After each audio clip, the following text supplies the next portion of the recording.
सर्दियों का खाना इकट्ठा करने के लिए अपने कबीले वालों के साथ शिकार करने के लिए आया है और इनके सामने बहुत बड़ी बड़ी भैंसों का झुंड होता है। ये सब के सब उन पर हमला कर देते हैं और तभी दिखाया जाता है कि एक जंगली भैंसा ताऊ के बेटे कीड़ा की तरफ भागता है। ताऊ से रास्ते से हटने के लिए कहता है लेकिन वो डर जाता है, इसीलिए कीड़ा भागना शुरू कर देता है। वो जंगली भैंसा उसे अपने सींग में अटका लेता है और खाई की तरफ भागना शुरू कर देता है। कीड़ा के पिता ताऊ जो इस कबीले के सरदार है वो देख लेते हैं। वो अपने बेटे को बचाने के लिए भैंसे के ऊपर भाला फेंकते हैं। हालांकि भैंसे को भाला लग जाता है लेकिन तब तक वो भैंसा कीड़े को खाई से ऊपर उछाल देता है। और यहाँ से कहानी जाती है फ्लैशबैक में, यानी कि एक हफ्ते पहले, जहां कीड़ा के कबीले को दिखाया जाता है जो सब के सब सर्दियों के लिए खाना इकट्ठा करने के लिए शिकार पर जाने की तैयारी कर रहे होते हैं। उसी रात को कीड़ा की मॉम कीड़ा के पिता ताऊ से कहती है कि कीड़ा को अपने साथ शिकार पर मत ले जाओ, अभी वो तैयार नहीं हुआ है। मैं उससे बहुत प्यार करती हूँ और मैं उसे खोना नहीं चाहती।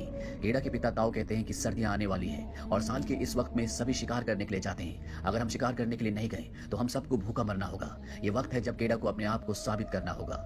अगले सुबह सब के सब कबीले वाले यहाँ से शिकार करने के लिए निकल पड़ते हैं। बहुत लंबा सफर तय करने के बाद ये एक पत्थर की स्मारक तक पहुंचते हैं जो कभी इनके पूर्वजों ने बनाई थी। यहाँ पर एक दूसरा कबीला भी आता है जो इन्हीं की तरह शिकार करने के लिए निकला है ताकि सर्दियों के लिए खाना इकट्ठा कर सके।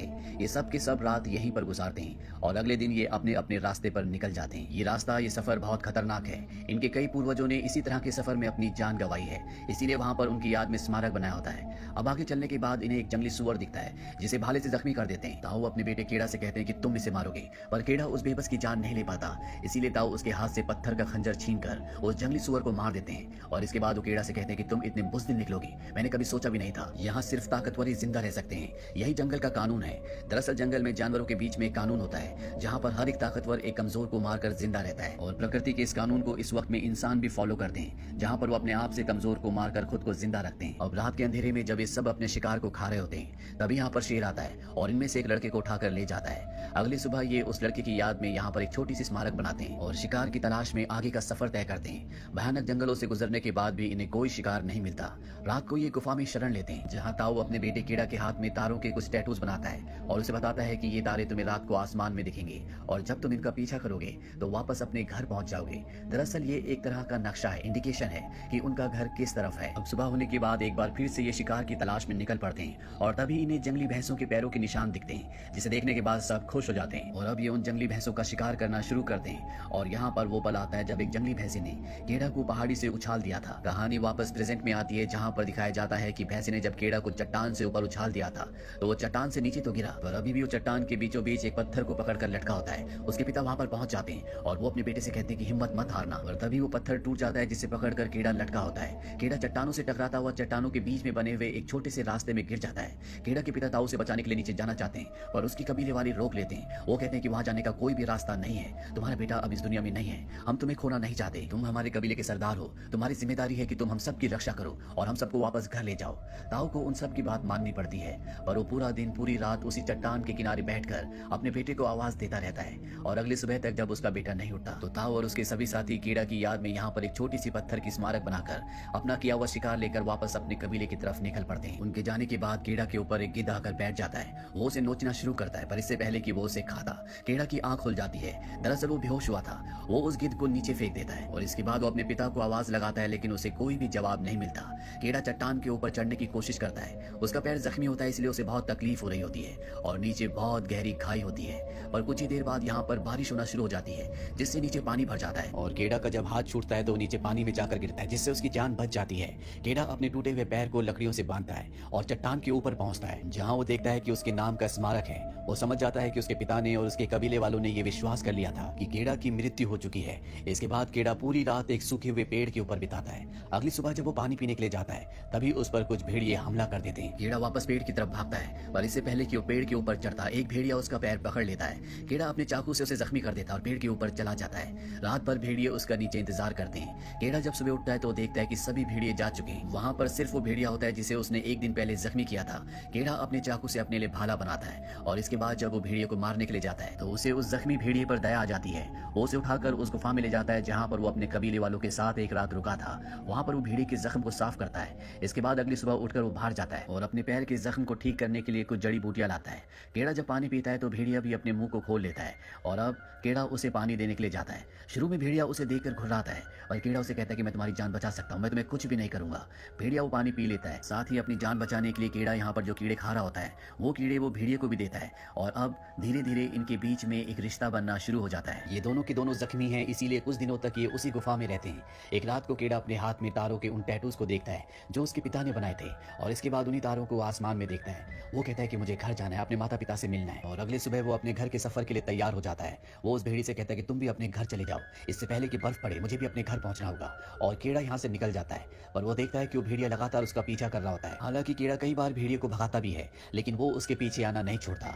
और जब भेड़िया एक सूअर को देखता है तो वो उसका शिकार करने की कोशिश करता है, पर वो शिकार नहीं कर पाता। कीड़ा समझ जाता है कि वो भूखा है। वो उसे वो कीड़े देता है जो खुद भी खाता है, और पहली बार वो भेड़िया कीड़ा के हाथ से कीड़े खाता है। यानी कि अब ये दोनों एक अच्छे दोस्त बन चुके हैं। इसके बाद भेड़िया एक खरगोश का शिकार भी करता है जो ये दोनों मिलकर खाते हैं, और रात को एक साथ ही सो जाते हैं। अगली सुबह भेड़िया कीड़ा का मुंह चाट कर उसे उठाता है। कीड़ा कहता है कि तुमसे कितनी बदबू आ रही है, और वो उसे जबरदस्ती नदी में फेंक देता है। ये दोनों के दोनों नदी में नहाते हैं। साथ ही यहाँ पर भेड़िया दोनों के खाने के लिए एक मछली भी पकड़ता है, और इसके बाद कीड़ा अपने घर की तरफ बढ़ जाता है। अब ये दोनों के दोनों एक साथ मिलकर शिकार करते हैं। कीड़ा इस भेड़िए का नाम रखता है एल्फा। और एक रात को जब ये आग जलाकर बैठे होते हैं, तभी वहां पर कुछ और भेड़िए आते हैं। एल्फा उनके पास जाता है। दरअसल ये एल्फा का परिवार है। कीड़ा समझ जाता है। वो एल्फा से कहता है कि तुम्हें अपने परिवार के साथ जाना चाहिए।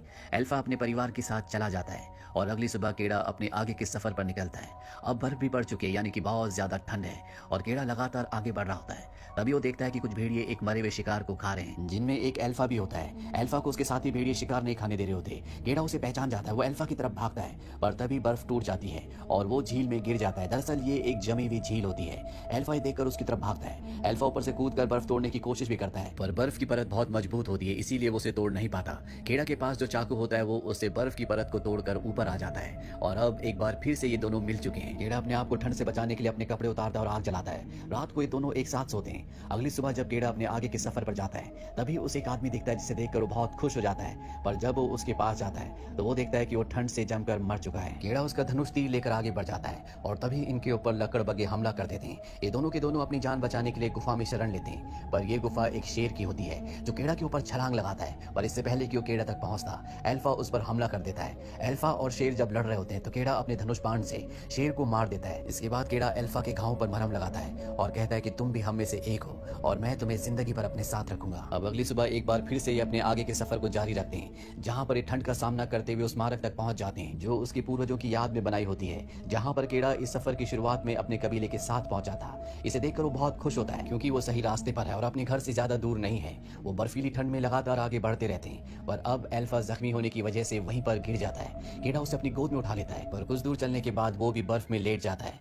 क्योंकि अब उसके अंदर भी आगे चलने की शक्ति नहीं है। उसकी आंखें बंद हो जाती है और वो एक सपना देखता है, जिस सपने में उसे वो रात याद आती है जब सफर पर आने से पहले उसकी मॉम उसके लिए चिंतित थी और उसके पिता को कहती है कि कीड़ा को अपने साथ मत ले जाओ, मुझे डर लग रहा है कि कहीं वो हमें छोड़कर चला ना जाए। उसकी ताकत ही उसकी शक्ति है, उसका हथियार नहीं। उसके पिता कहते हैं कि तुम जितना कमजोर उसे समझती हो वो उतना कमजोर नहीं है। और ये सपना देखने के बाद कीड़ा की आंखें खुल जाती है और पूरी हिम्मत से एक बार फिर से एल्फा को अपनी गोद में उठाता है और लगातार आगे बढ़ना शुरू करता है। कुछ घंटों का सफर तय करने के बाद उसे अपना कबीला दिख जाता है और वो एल्फा को लेकर कबीले तक पहुंच जाता है। जब सब उसकी गोद में एल्फा को देखते हैं तो वो हैरान हो जाते हैं, क्योंकि पहली बार कोई इंसान किसी जिंदा भेड़िए को अपने कबीले तक लाया होता है। कीड़ा के माता पिता जब कीड़ा को देखते हैं तो पूरी तरह से हैरान होते हैं और साथ ही साथ खुश भी। कीड़ा अपने पिता से कहता है कि उसे बचा लीजिए, एल्फा को बचा लीजिए, और इसके बाद वो बेहोश हो जाता है। जब कीड़ा को होश आता है तो वो अपने घर के अंदर होता है। एल्फा भी उसके पास जख्मी हालत में लेटा होता है। तभी वहां पर एक औरत एल्फा के एक छोटे से बच्चे को उठाती है और कहती है कि तुम्हारा इस कबीले में स्वागत है। दरअसल कीड़ा को नहीं पता था कि एल्फा प्रेग्नेंट है। एल्फा के बच्चे हो चुके हैं और कबीले वालों ने उसे एक्सेप्ट कर लिया है। कीड़ा एल्फा के पास जाता है और उसे कहता है कि अब सब कुछ ठीक है। कुछ दिनों बाद जब ये दोनों की दोनों ठीक हो जाते हैं तो एक साथ बैठे होते हैं। यहाँ पर एल्फा के बच्चे भी होते हैं। ये एक नए दौर की शुरुआत होती है जहाँ पर इंसानों ने जानवरों से भी दोस्ती करना शुरू कर दिया है। अंत में हमें दिखाया जाता है कि कबीले वाले और भेड़िए एक साथ शिकार पर जा रहे हैं। ये कहानी हमें सिखाती है कि जिन लोगों के दिल में दया, प्यार और विश्वास होता है वो न सिर्फ इंसानों का बल्कि किसी का भी दिल जीत सकते हैं और मुश्किल से मुश्किल हालातों का सामना कर सकते हैं। जैसा कि कीड़ा के दिल में था, उसने दया से एल्फा की जान बचाई, प्यार से उससे दोस्ती की और विश्वास से वो अपने घर तक पहुंच गया। जबकि जिन लोगों के दिल में नफरत होती है वो सिर्फ अपने दुश्मन बनाते हैं और इस दुनिया में तबाही लाते हैं। तो ये थी कहानी फिल्म